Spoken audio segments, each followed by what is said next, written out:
আসসালামু আলাইকুম প্রিয় শিক্ষার্থী বন্ধুরা, আশা করি তোমরা সকলে ভালো আছো। আমি আজকে class 9 English unit 1 sense of সেলফের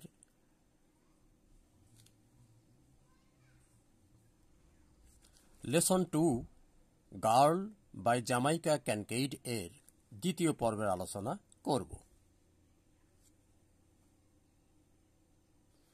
এই গল্পটির লেখিকা হলেন জামাইকা কিনকেইড, যিনি একজন এন্টিগুয়ান আমেরিকান রাইটার। এটা তিনি লিখেছেন সেখানকার সমাজ এবং পরিস্থিতির উপর ভিত্তি করে।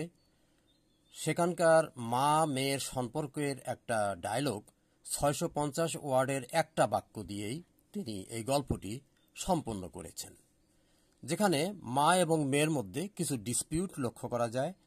এই গল্পে মা মেয়েকে what to do, how to do, কি করা উচিত, কিভাবে করা উচিত, দৈনন্দিন জীবনে, লাইফ স্টাইলে, সংসার জীবনে যে সমস্ত জিনিস প্রয়োজন সেই বিষয়গুলো তিনি তার কন্যাকে শেখাচ্ছেন। আজকে দ্বিতীয় পর্বের আলোচনায় আমি এখান থেকে পড়ছি, this is how to make a bread pudding. কিভাবে ব্রেডের রুটির পুডিং তৈরি করতে হয় এটা পদ্ধতি। This is how to make দুকোনা হলে এক ধরনের খাদ্য সামগ্রী যেটা তৈরি করতে হয়। This is how to make pepper pot, একটা ঝাল জিনিস রাখার জন্য যে পট, সেটা কিভাবে তৈরি করতে হয়। This is how to make a good medicine for a cold, সর্দি লাগলে, কাশ হলে ভালো ভেষজ দিয়ে তৈরি ওষুধ কিভাবে তৈরি করতে হয় সেটা শেখানো হচ্ছে। This is how to catch a fish, কিভাবে মাছ ধরতে হয়।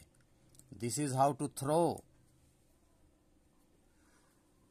Back a fish you don't like, যে মাছগুলো তুমি পছন্দ করো না সেগুলোকে কিভাবে ফেলে দিতে হবে। And that way something bad would not fall on you, এবং এমনভাবে ফেলবে যেটা তোমার ওপর না পড়ে।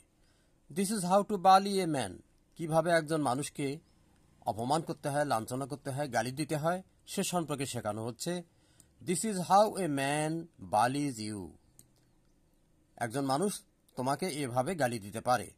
This is how to love a man, একজন মানুষের সাথে কিভাবে ভালোবাসা বিনিময় করা লাগবে সে কথাটাও তিনি মেয়েকে শিখিয়ে দিচ্ছেন। And if this does not work there are other ways, যদি যে ইনস্ট্রাকশনগুলো দিলাম সেগুলো যদি কাজ না করে তাহলে আরও অন্যান্য উপায় আছে। If they don't work don't feel too bad about giving up, যদি সেগুলোও কাজ না করে তাহলে এমনিতে কথা বলার কোনো চেষ্টাই করো না।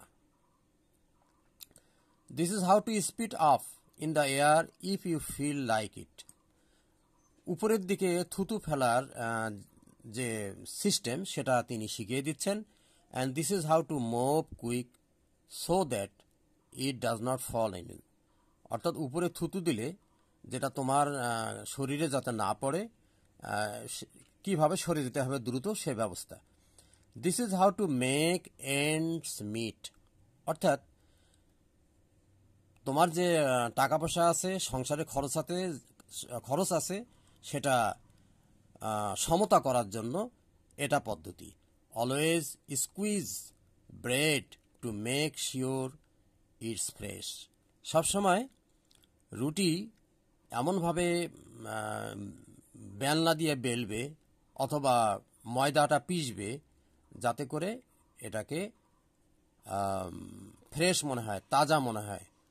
But what if the baker won't let me feel the bread, মেয়ে এখন প্রশ্ন করছে, কিন্তু যদি যে রুটি প্রস্তুতকারক সে যদি আমাকে এটা দেখতে না দেয়। You mean to say that after all you are really going to be the kind women of who the baker would not let near the bread.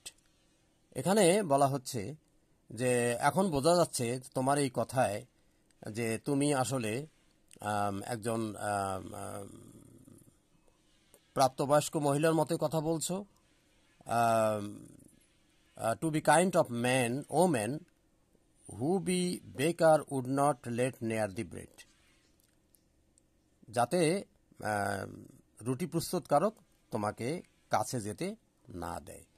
তাহলে আজকে আমরা এ পর্যন্তই পড়লাম। দ্বিতীয় পর্বের আলোচনা এটুকুই। আজকে আমরা এই পর্যন্তই শেষ করব। এরপরে আমরা অ্যান্সার দ্য ফলোয়িং কোয়েশ্চেন্স এর নিয়ে আলোচনা করব বিস্তারিতভাবে। এবং এই যে চ্যাপ্টার 2 এর লেসন 2 এর যে শব্দার্থগুলো আমি একটা শর্ট ভিডিওর মাধ্যমে তোমাদের জন্য উপস্থাপন করব ইনশাল্লাহ। আজ এ পর্যন্তই। ধন্যবাদ। খোদা হাফেজ।